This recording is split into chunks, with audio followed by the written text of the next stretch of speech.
sa nakaraang linggo, kung gaano kanya minahal, kung gaano kanya iningatan, kung gaano kanya pinagpala. Sige po, pasalamatan natin ang Diyos. I will give you time to worship Him, to give Him praise. Huwag kang mananahimik na hindi magpasalamat sa Panginoon because God is in this place. The Spirit of the Lord is in this place. Nakikita niyang nilalaman ang inyong puso. Sige po, sumambit tayo ng pasasalamat sa Diyos. Come on, I want you to worship Him.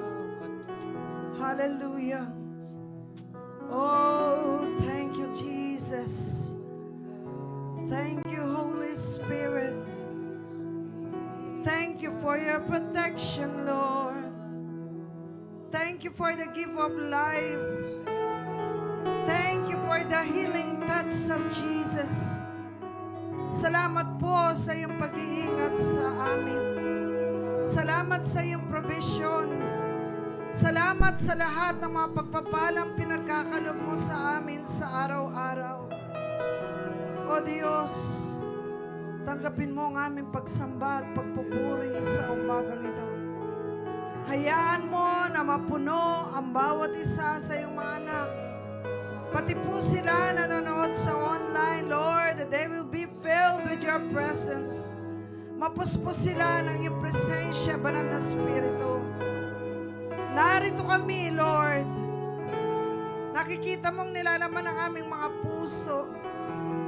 At kung ano man ang mga hadlang para ikaw ay maranasan namin mga kasalanan, o Diyos, humihingi po kami ng patawad. Pakalinisin mo kami ng iyong makapangyarihan dugo. Ihanda mo ang puso ng bawat isa, o Diyos.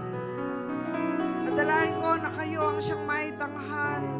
Kayo po, banal na Espiritu, ang siyang mangusap sa bawat isa sa amin. Ikaw ang pastor ng New Gen Church. You are the pastor of this church, O Holy Spirit. And I pray that you will speak to your people tonight and today, O God. Mangusap po kayo, O Diyos. At gamitin mo ako para sa iyong kapurihan. Ikaw at ikaw lang ang aming itatanghal, Panginoong Yesus. At sa oras na ito, O Diyos, sinasama na po namin sa panalangin si Johan Caleb Escala, Panginoon, para sa kanyang complete healing, sa kanyang lagnat, Panginoon, sa kanyang ubo at sipon. Right now, we take authority in the name of Jesus. Nasaan man si Johan Caleb ngayon, O Diyos, hipuin mo ang kanyang katawan at aming sinasaway sa pangalan ni Jesus ang lahat ng karamdaman, ang ubo, ang lagnat, ang sipon na nasa kanya. Ito'y aming inutusan na mawala sa kanyang katawan in the name of Jesus. We apply your blood right now, Lord, in the name of Jesus. At sila na nandito na may mga prayer requests, oh God, we pray. Kung ito man ay kagalingan o anumang klaseng pangangailangan, oh Diyos. Lord, touch your people. Touch your people today. Let there be miracles. Let there be healing, Lord. And Father, we just want to give you all the glory and all the honors. In the name of Jesus we pray. And all God's people will say amen and amen. Pwede bang palapakan natin ang ating Diyos, yung pinakamalakas na palakpak para sa Kanya. Thank you, Lord. Thank you, Jesus. Sige po, pwede na tayong makaupo. Pwede bang batiin natin ang ating katabi ng magandang umaga sa iyo. Amen.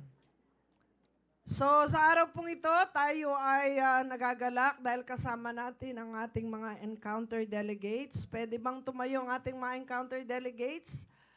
Tayo po kayo, lahat na nag-encounter ngayon. Ayan, palakpakan po natin si Lord sa buhay ng ating mga kapatid.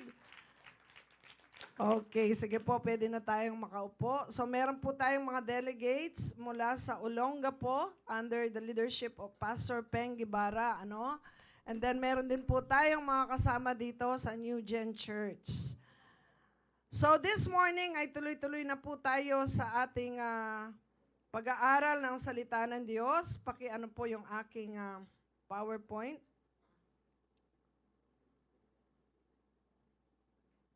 So, ang topic po natin, pakibasa nga po kung anong topic natin for today.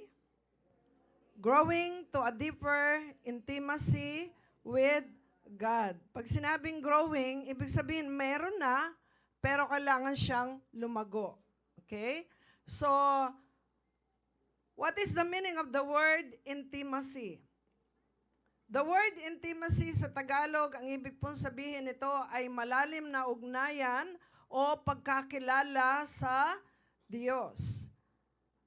Sa English naman, intimacy is closeness between people in relationship. It what builds over time as you connect with someone, grow to care about each other, and feel more comfortable during your time together. So ito po ay isang panahon na kung saan ay lalo tayo nagiging malapit sa Diyos, at kung ito ay ating i-apply sa ating mga mahal sa buhay, ay lalo tayong nagiging malapit sa isa't isa.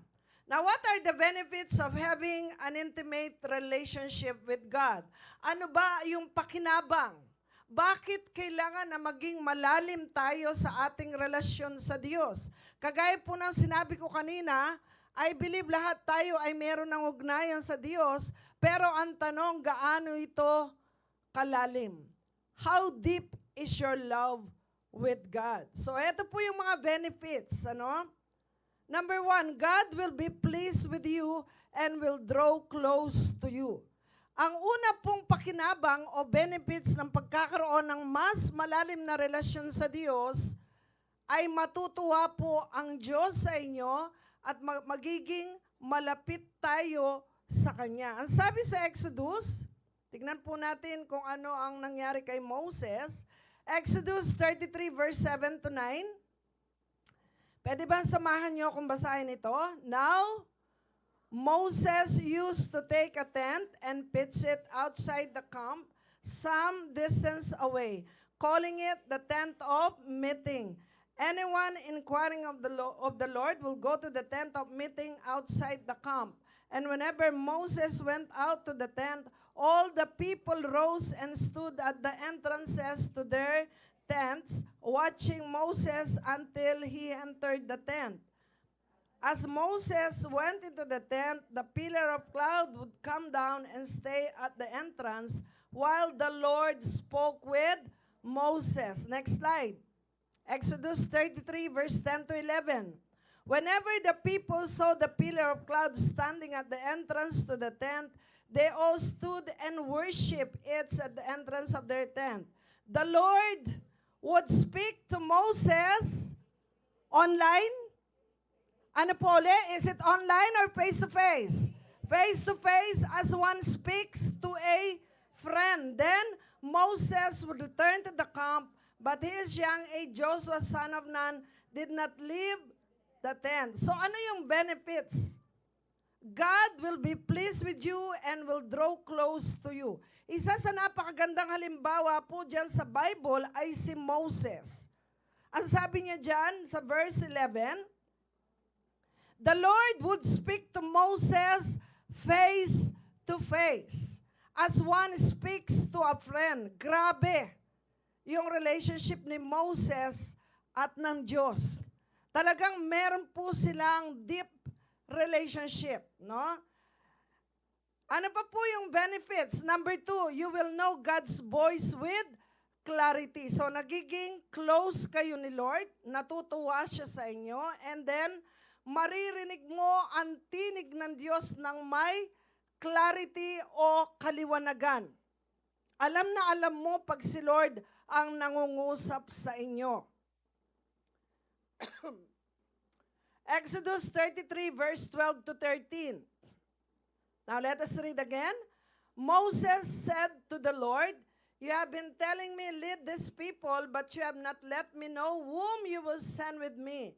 You have said, I know you by name, and you have found favor with me.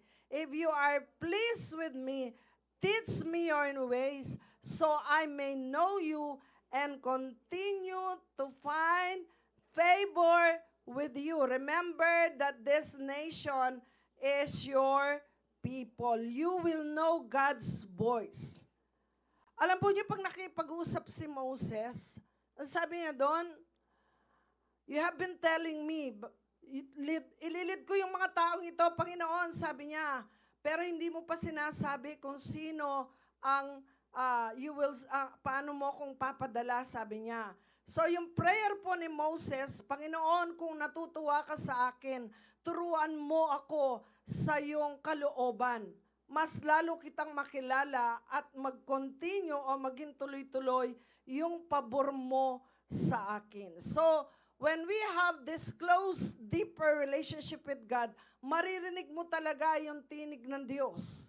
As you read His words, you will come to know who God is. No? Mas nakikilala po natin ang Diyos at mas nalalaman natin kung ano ang gusto niyang ipagawa sa atin at tuloy-tuloy yung kanyang pagpapala sa kanyang mga anak na talagang malalim yung kanilang relasyon. And then number 3, what are the other benefits?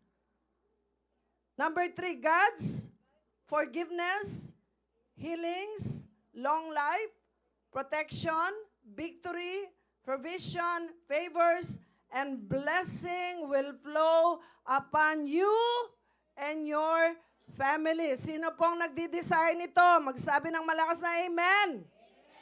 If you want to experience God's forgiveness, if you want to experience God's healing, hindi ko singular na healing lang eh.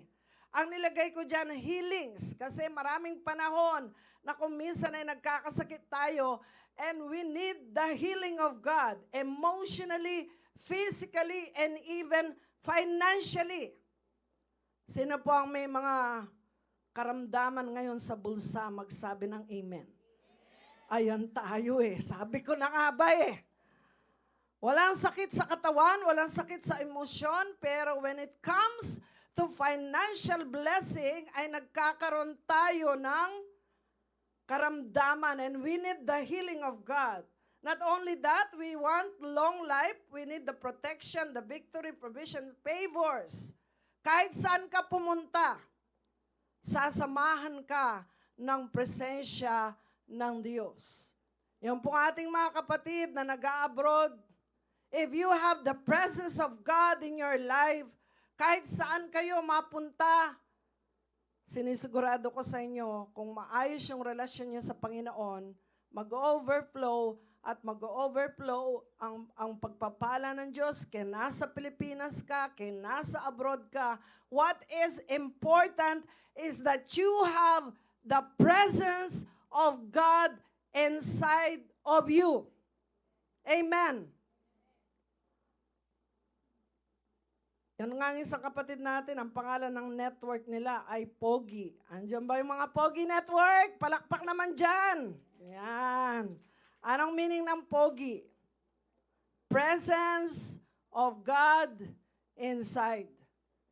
It is very important that we take note na, ay, may benefit pala. Sabihin mo sa katabi mo, may pakinabang pala na lalo tayong maging malalim sa ating relasyon sa Diyos. Amen.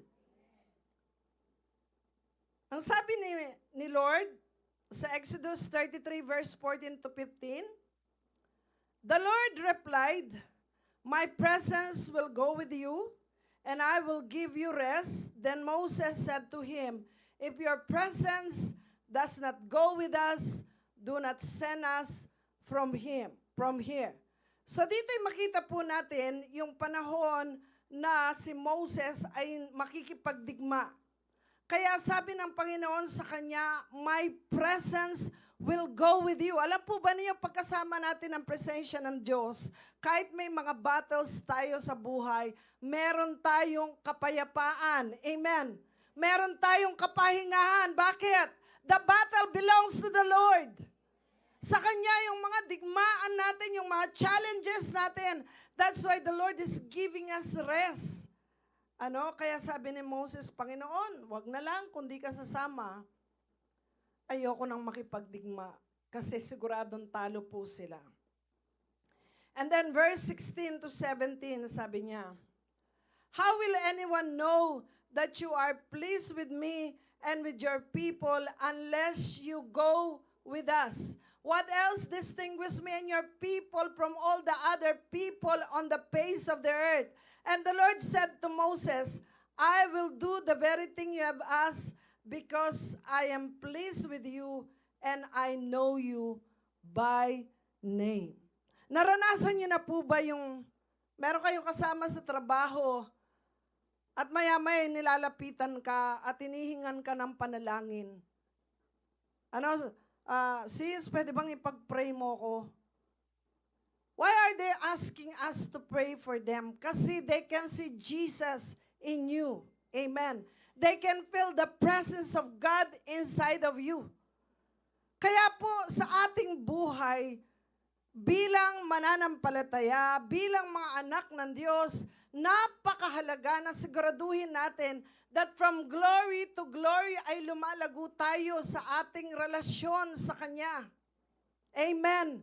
You could just imagine si tatay, si nanay, yung mga kuya, ate, lolo, lola, lahat ay punong-puno ng presensya ang inyong tahanan. Abay, sasabog po ang pagpapala dyan. Amen. Sasabog yung kagalingan dyan. Because you have the presence of God inside of you. Pero ang nakakalungkot, maraming mga Kristiyano, hindi po nila binibigyan ng halaga ang deeper relationship with God. Na kumusta po ang ating quiet time?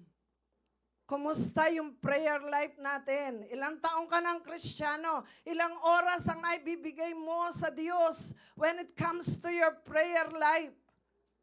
And then nagtataka tayo, bakit ang dali nating matalo? Ang dali nating manghina? Ang dali nating ma-depress? Ang dali nating malungkot? Palagi kang talo sa iyong mga labanan. Ano kaya ang dahilan? Baka ikaw lang mag-isa ang nakikipagdigma at hindi mo na kasama ang presensya ng Diyos. Sa umagang ito ay tatalakayin po natin how to grow to a deeper intimacy with God. Paano ba lalago ang ating ugnayan sa Diyos o yung ating pagiging close sa Panginoon? Number one, understand that God created you to have a personal relationship with Him. Kinakailangan bago ka lumalim sa iyong ugnayan sa Diyos, kailangan naintindihan mo ang ginagawa mo. Naintindihan mo, bakit kailangan kong gawin ito? Bakit kailangan kong dagdagan ang oras ko sa prayer life ko? Bakit kailangan palagi kong kinakausap ang Diyos? Kasi po ang original na pagkakalikha ng Diyos sa tao ay para magkaroon ng personal na relasyon sa Kanya. Ang sabi niya dito sa next slide, God created Adam and Eve in His own image to have a relationship and not a religion. Maliwanag po ba, mga kapatid? Nilikha ng Diyos si Adan at si Eva para magkaroon sila ng relasyon. A creator to a creation. Sa ama, sa anak, ano? It is a relationship. Tingnan po natin, Genesis chapter 3, verse 8. Then, the man and his wife heard the sound of the Lord God as he was walking in the garden in the cool of the day, and they hid from the Lord God among the trees of the garden. Ano po yung sinasadyan? Sabi niya, then the man, sino yung man? Sino po uli? Si Adam and his wife. Sino yung wife ni Adam? Si Eve. Anong nangyari sa kanila? They heard. Say the word heard. Narinig. Ano? Narinig nila yung pagdating ng Diyos habang siya ay naglalakad sa garden in the cool of the day. So, eto po yung relationship. Nandun sila sa garden, and every day, ang Diyos ay bumababa para sila ay kausapin, para sila ay kumustahin. Because there is a relationship. merong ugnayan na nangyayari sa kanila. Sabi niya, ang nangyari po, they hid from the Lord God among the trees of the garden. Dati pag ang Diyos ay bumababa at kinukumusta sila, palagi silang excited. Pero ngayon, nagtago sila sa presensya ng Diyos. Bakit? Let us read verse 9 to 10. But the Lord God called to the men, "Where are you?" Parang sinasabi niya, Adam, Eve, nasan kayo? And then ang sinabi po ni Adan, I heard you in the garden and I was afraid because I was naked, so I hid. Verse 11, and he said, who told you that you were naked?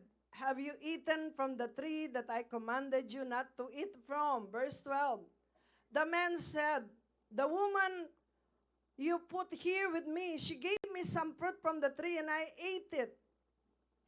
Then the Lord God said to the woman, what is this you have done? The woman said, the serpent deceived me and I ate. So nagano na sila. Anong ginawa mo?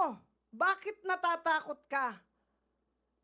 Kasi po, nag-disobey sila. Kinain nila yung bunga ng the tree of knowledge of good and evil. And then sin entered the human race. And because of that sin, tandaan po natin ang kasalanan yan ang nagpapahiwalay sa atin sa Diyos. And because of that sin, nawasak yung relationship ng Diyos sa tao.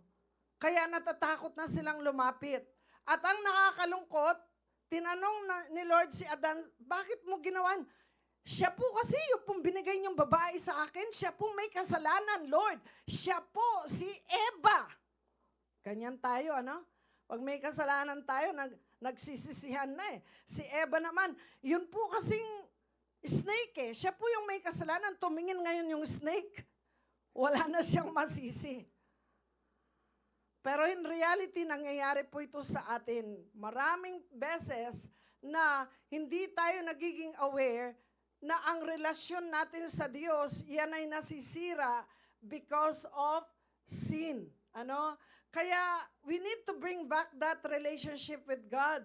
We need to understand that God created you to have a personal relationship with Him, hindi po religion, but a relationship.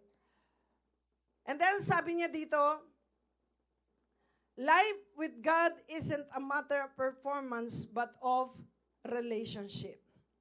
Kaya sa umagang ito mga kapatid, we need to realize na yung first calling natin, sabi niya dito, your first calling is to be a child of God. Sabihin natin, ako'y anak ng Diyos. Parang yung iba, hindi sumasagot. Lahat po ng anak ng Diyos dito, sabihin natin, anak ako ng Diyos.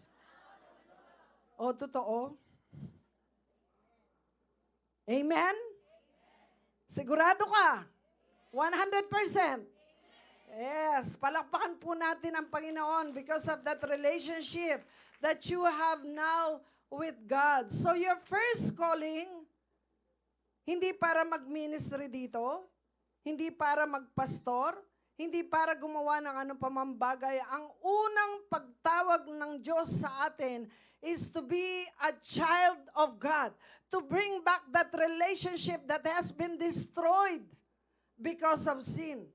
To bring back that intimacy. So yun ang first calling natin, to be a friend of God. I am a friend of God. Amen. The calling that we have right now, hindi yung ano pa mang calling. The Lord is calling us to be saved. The Lord is calling us to have that restoration of relationship with Him. Kaya po napakahalaga na maintindihan natin na sinilang tayo dito because of a purpose, and that is to have a relationship and a growing relationship with God. Sabi niya dito, make your relationship with God of prime importance because this is what life is all about. No? And then sa next slide, sabi niya, our desire to serve comes out of the overflow of God in our lives.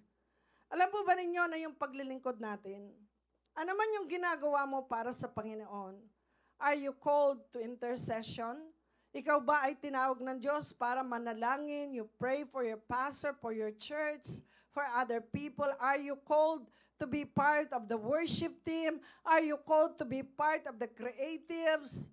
Lahat ng ministry dito sa church.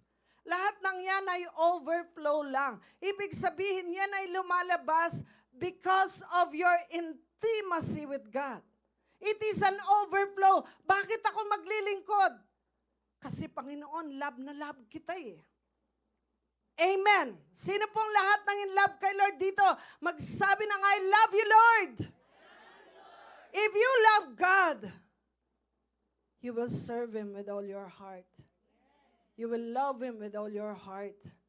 Kahit na ano pa ang mga challenges na hinaharap mo, dahil sigurado ka sa iyong relasyon sa Kanya, maayos ang relasyon mo sa Diyos, kahit ano pang klaseng ministry ang gagawin mo, you will have the joy of the Lord in your heart.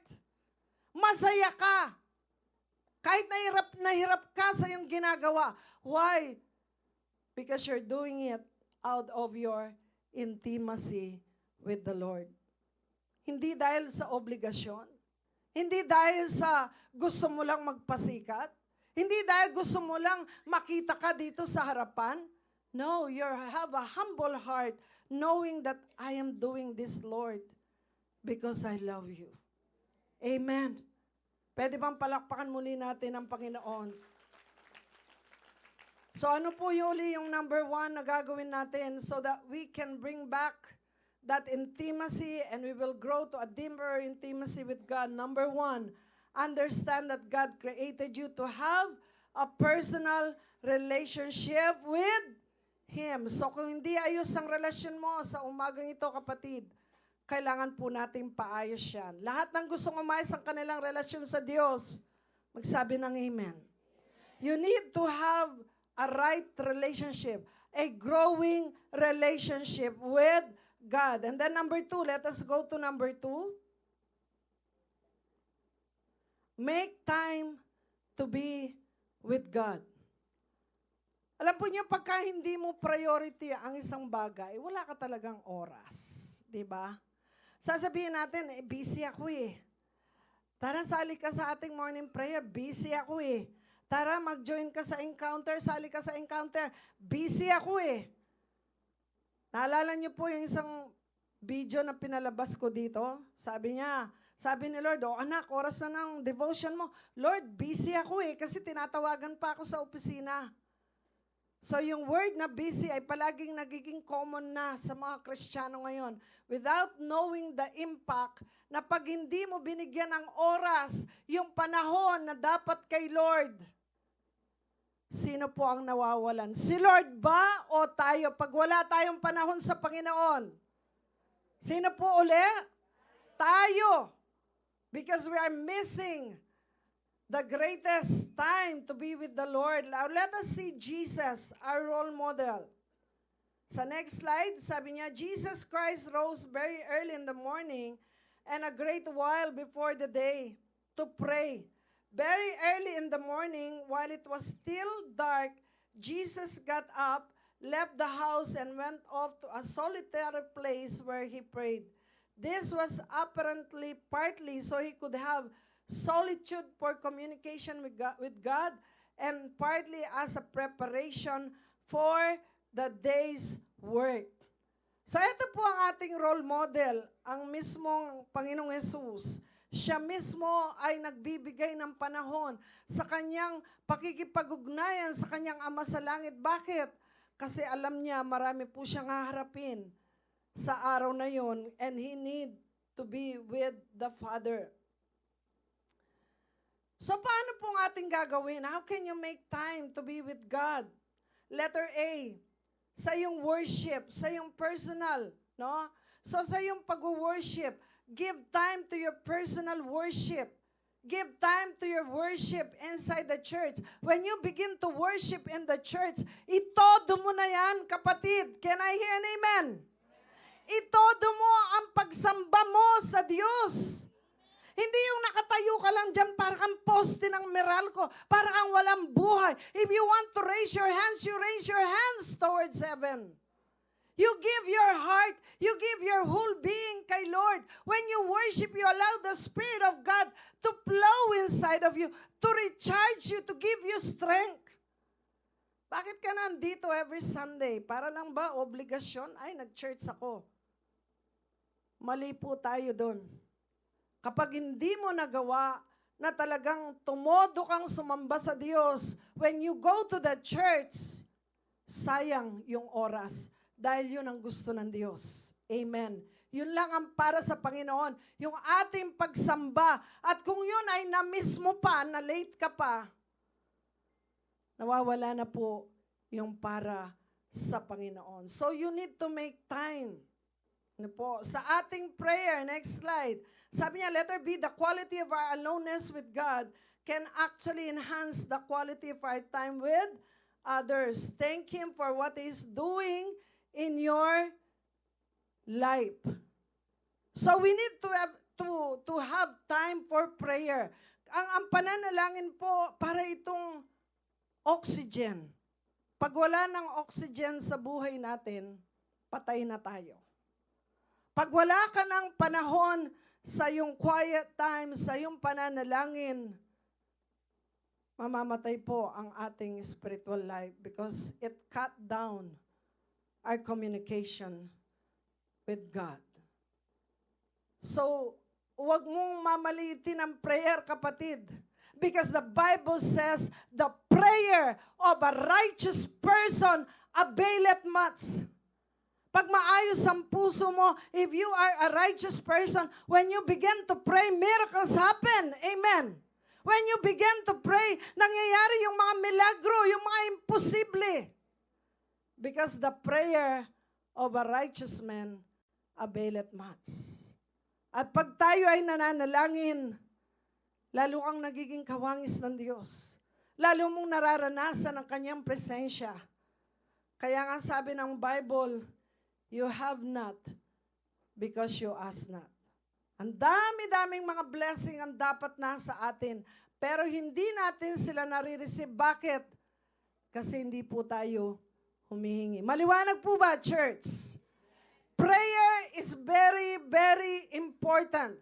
Kahit gaano ka kabisi sa buhay, huwag mong kakalimutan yung time mo sa Diyos. Because it is God who gives the victory. It is God who supply all our needs. It is God who gives us the protection. Tapos, inanakawan po tayo ng kaaway. Sabi niya dito, relationship require communication. Hindi mag-grow ang relationship kung wala pong communication, especially with our relationship with God. And then letter C, knowing and obeying His will by reading His Word. Sino na pong mga nandito ang nagbabasa na ng kanilang mga Biblia, magsabi ng Amen. Okay, I understand. Yung iba hindi nag-Amen. So siguro hindi pa na-develop sa inyo yung pagbabasa ng Bible, pero sinasabi ko po sa inyo, bigyan nyo ng panahon ang Biblia because yan ang sword of the Spirit. It is our armor. Yan ang panlaban natin sa kaaway. Yan ang nagbibigay ng kalakasan sa atin. Yan ang nagbabago sa ating kaisipan. And when we neglect the Word of God, isa lang natutuwa doon, si Satan. Ano? And then letter D, attend church services consistently. Sino po mga nandito na wala pang absent sa Sunday service? For the month of October na lang. Wow! Praise God! Pwede bang palakpakan ninyo yung mga sarili?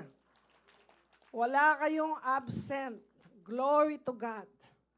Ibig sabihin, mas lalo kang malakas dahil alam mo ang benefits ng pakikipag-ugnayan sa Diyos at pag-a-attend ng Sunday worship, ng cell group, ng mga trainings, and mentoring. Mga kapatid, gusto kong maging maliwanag po ito. Tandaan natin that man is composed of body, katawan, soul, yung tunay na ikaw, and the spirit. So, hindi lang katawan ang pinapakain natin. Hello? You have a soul to feed. Yung tunay na ikaw, yung aharap sa Diyos, kailangan pakainin mo yan spiritually. And you feed it with the Word of God. Kung hindi mo pakakainin ang katawan mo, magkakasakit ka. Kung hindi mo pakakainin ang kaluluwa mo ng Word of God, magkakasakit rin ang iyong kaluluwa. And there are many times hindi po natin priority. Ang prayer, ang Word, mas iba yung priority natin. In fact, mas marami pa tayong panahon sa social media, sa Facebook, sa pagre-reels, sa pagti-TikTok. Pag mananalain ka, 5 minutes, tapos ka na. But when you watch Netflix, 2 hours, 3 hours, go na go ka. Because that is what the flesh wants. Yan po ang gusto ng katawan. Now remember, do not forget, you have a soul to feed. That's why you need to give time to the presence of God.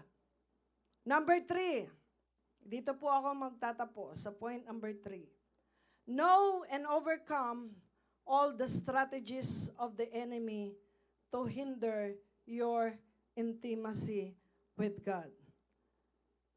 Sino ba ang kaaway mo, ang asawa mo? Sino pong enemy natin dito sa planet Earth? Walang iba kundi si Satan. Hindi yung asawa mo, hindi yung anak mo, hindi yung magulang mo, hindi yung sa leader mo, lalo hindi ang pastor mo. We only have enemy, and that is Satan and his demons. You have to know who is your enemy. In this battle, sabi nga sa next slide, we are at war. Sabihin natin, we are at war. Sabi sa John chapter 10 verse 10, basahin po natin.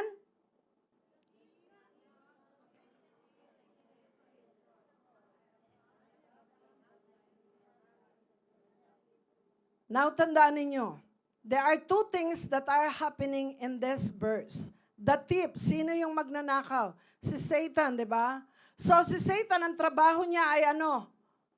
Magnakaw at pumatay at magsira. Ano ang trabaho ni Jesus? Sabi ni Lord, ako'y dumating para kayo magkaroon ng buhay, hindi lang buhay, kundi isang buhay na masagana, life to the full. There are 2 things na nangyayari. It's either na ikaw ay manakawan or ikaw ay mamuhay ng punong-puno ng pagpapala. That's why we have to know, we have to realize that we are at war. Kahit na gustuhin mo man o ayaw, ito po ay nangyayari ngayon. Hindi lang kayo aware that we are already at war. Ano? Sabi niya dito sa next slide, Jesus taught that our highest priority must be our relationship with Him.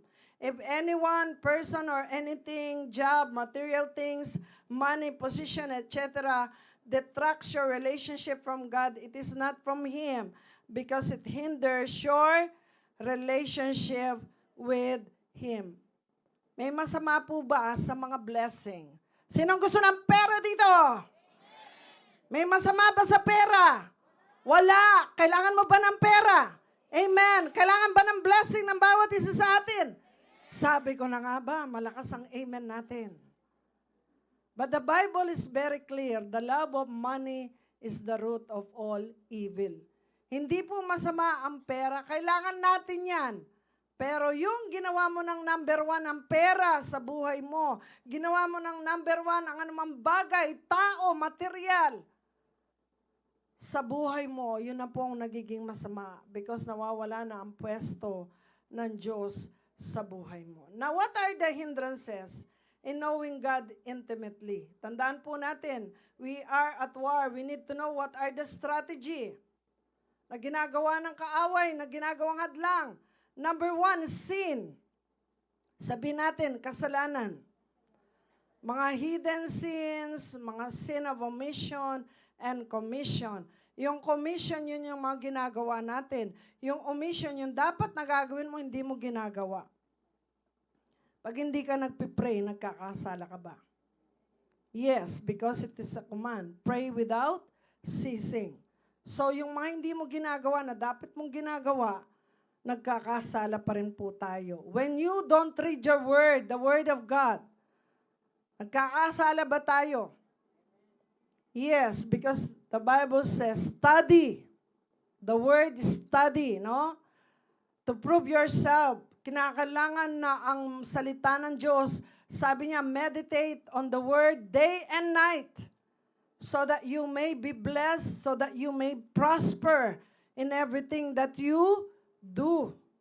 Ano pa po? Number 2, wrong priority, inconsistency. No? Consistently inconsistent po tayo. Ibig sabihin, consistent ka sa pagiging inconsistent. Nagbasa ka ngayon, bukas hindi. Nagpray ka ngayon, bukas hindi, bukas hindi, bukas hindi. Kailangan po, disiplinahin natin ang ating sarili na maging tuloy-tuloy po tayo. Number 3, yung mga cares or worries of this life. Ano ba yung issue na meron ka? Meron ka bang mga worries sa buhay? Meron kang sakit? Mga personal worries? You give all your worries and your problems to God. Number 4, riches or financial issues and the pleasures of this life. This could either be having riches or dreaming about becoming rich.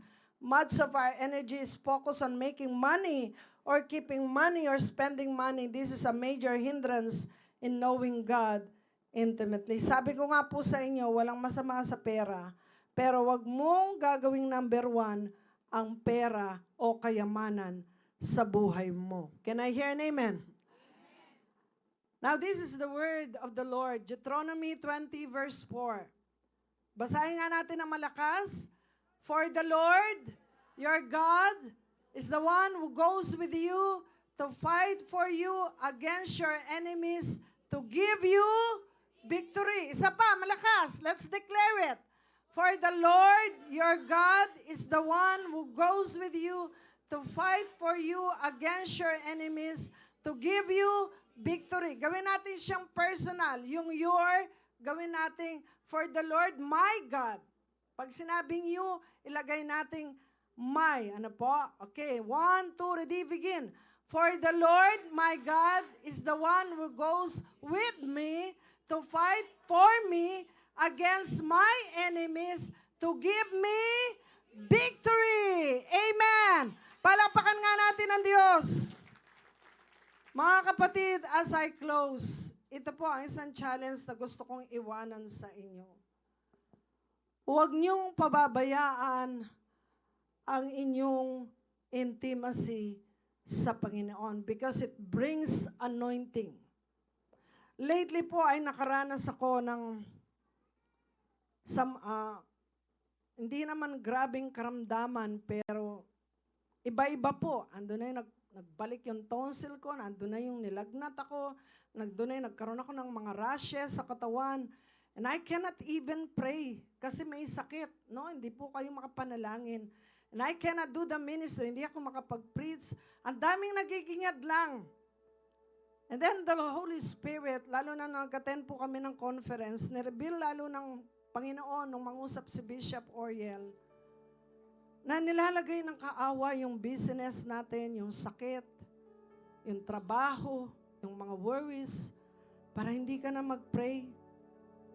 Yung dating consistency mo, nagde-devotion ka, aalisin ng demonyo yan, paniwalaan niyo po ko.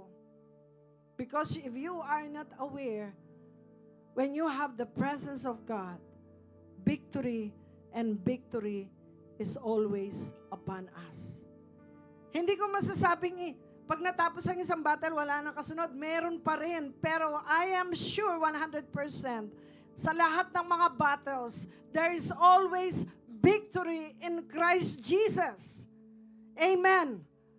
That's why malakas yung loob mo. Lord, kahit na anong harapin ko, hindi ako matatakot. Kasama kita. Dumaan man ako sa apoy, hindi ako masusunog. Dumaan man ako sa ilog, hindi ako malulunod. Kasi kasama kita. Mga kapatid, bigyan po ninyo ng panahon si Lord sa buhay nyo. Kumakatok siya.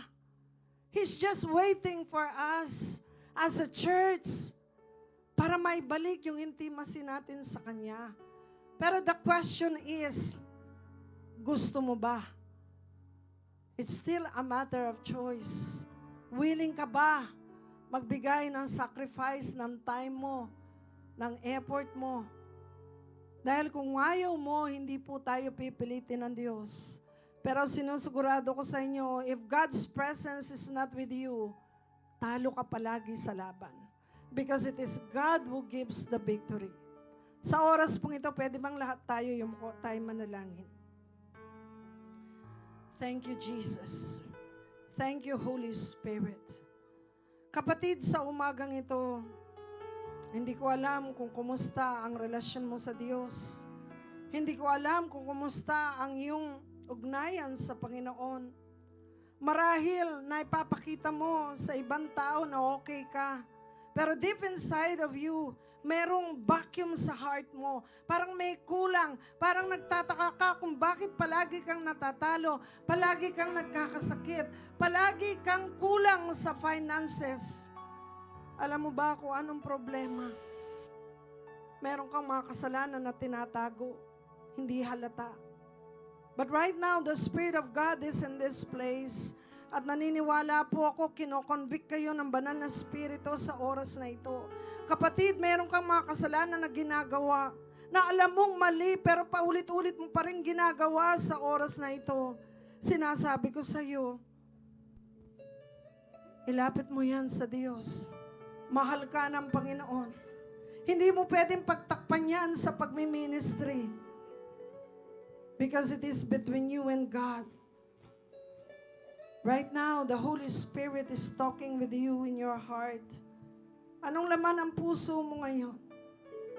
Mga alalahanin, takot ka, marami kang iniisip ng mga problema, hindi pa man nangyayari, nag-worry ka na.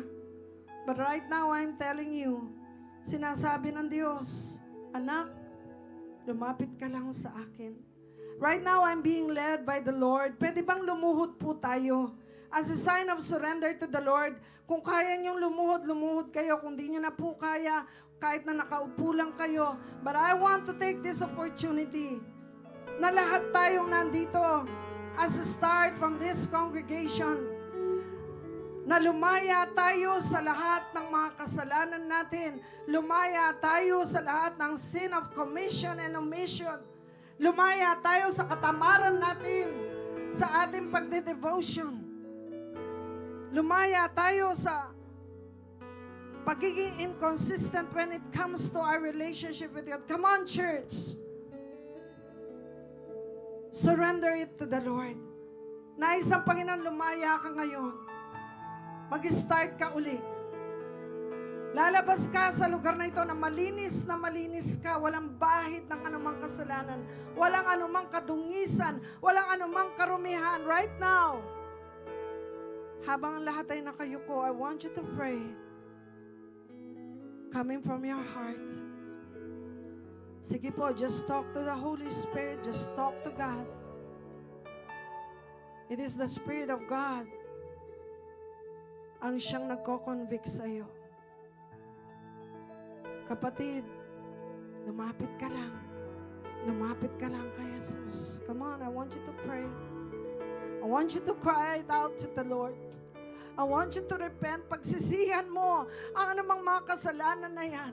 Yan ang nagiging hadlang sa pagpapala ng Diyos. Yan ang nagiging hadlang kung bakit hindi ka nananagumpay. Talunan ka. If the presence of God will not go with you, you will not go nowhere. Sa oras na ito, kapatid, sige, lapit mo ang puso mo. Iiyak mo yan, huwag kang maiiyak. Iiyak mo yan kung anong nilalaman ang puso mo.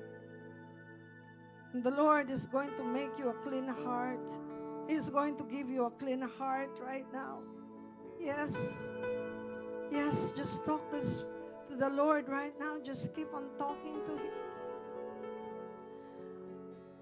Harabashande, harababakande.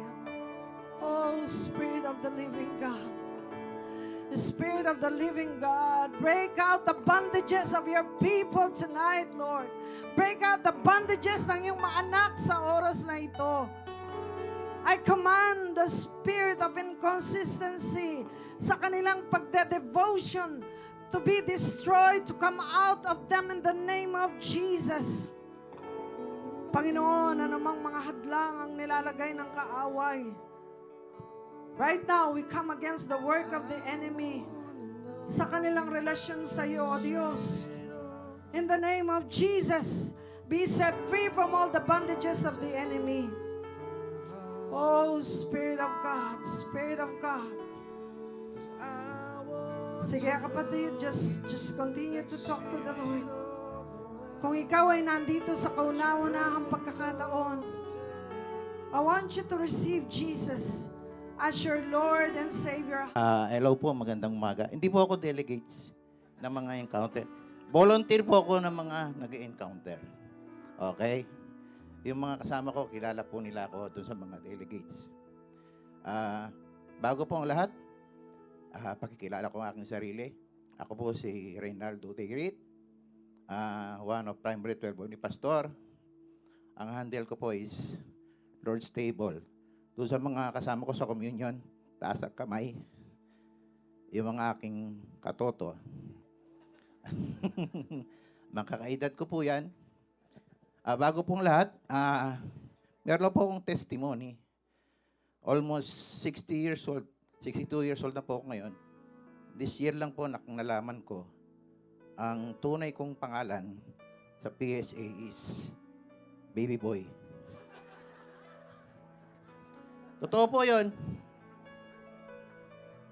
Nag-graduate po ako ng elementary, high school, nagtrabaho ako, hindi ko alam baby boy pala ako. Pero bibilisan ko na lang po, nagpatulong po ako sa mga pinsan ko sa Baguio. Gumastos lang po ako ng almost 500. Naayos po siya. Yung tunay ko na pong pangalan ngayon is Reynaldo.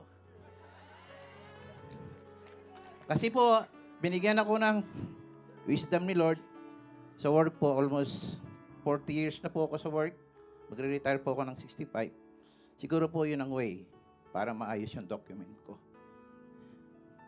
Kasi pag mahirap yung document mo, baka yung mga claim mo, hindi mo makukuha. Pag hindi nagtatali yung birth certificate mo, tsaka yung document mo. Sige po. Yun lang po ang aking patotoo. Nasa bahagi po tayo ng pagkakaloob. May babasahin lang po ako. Nanginginig po ako, no? Halata ba? Oo, halata po siya. Sabi kasi nila, pag nanginginig ka daw sa harap ng mga tao, kasama mo siya. Palagi. Diba? Nanginginig po yung tunod ko. Sa totoo lang, meron po kasi akong favorite verse. Ito po yung sa John 15:7. Kung mananatili kayo sa akin at mananatili sa inyo ang mga salita ko, hingin ninyo at maibigan, ibigkakaloob ko sa inyo. Pinagkalooban po ako na Lord ng magandang asawa. Nasa likod. Mga butiing hanap po. Yung mga anak ko, titulado na lahat. Nag-work na po. Stable job lahat po. Ang hindi na lang po nagtatrabaho sa amin, yung apo kong 5 taon. Hindi pa po siya. Nag-aaral pa po siya ngayon. Yun lang po yung aking patotoo, pasasalamat sa Panginoon. Meron po akong, itong verse na to is, gas-gas na po talaga siya. Sa mga nagtatides, sa Malakay 3:10. Ibigay mo ang buo ang iyong kapo upang matugunan ang pangangailangan ng aking templo. Subukan ninyo ako kung hindi ko bubuksan ang durungawan ng langit at ibubuhos sa masaganang pagpapala. Ganun po yung Panginoon. Ako po kasi, hindi lang sa pera, yung time ko kay Lord, yung commitment ko sa church, hindi po biro. Kahit pagod ka, hindi ka makapagreklamo. Bakit? committed ka eh. Di ba? Walang napapagod. Ako po, magre-retire ako sa trabaho after 3 years. Pero sa ministry ni Lord, never po. Hanggat may hininga ako. Sige po, manalangin tayo. Amang Diyos na makapangyarihan sa lahat. Hawakan po natin lahat ating mga tithes. Muli kami lumalapit sa inyo, Panginoon, sa araw na ito. Itinatas namin po ang aming mga offering sa inyong harapan, Lord. Kayo po ang magpala sa bawat magbibigay, sa bawat tao, Lord. Pagpalain niyo po, Panginoon, ang kanilang mga business. Sa mga nag-aaral, bigyan po ng wisdom, Lord. Gayon din po sa mga nagbibigay, Lord. Ang kapalit ng aming tithes, Panginoon, ay maging maayos ang aming kalusugan, kabuhayan, Panginoon. Kayo magpala sa bawat isa sa amin. Ang lahat na ito'y tinatas ko, tinadalangin sa pangalan ni Jesus. Amen.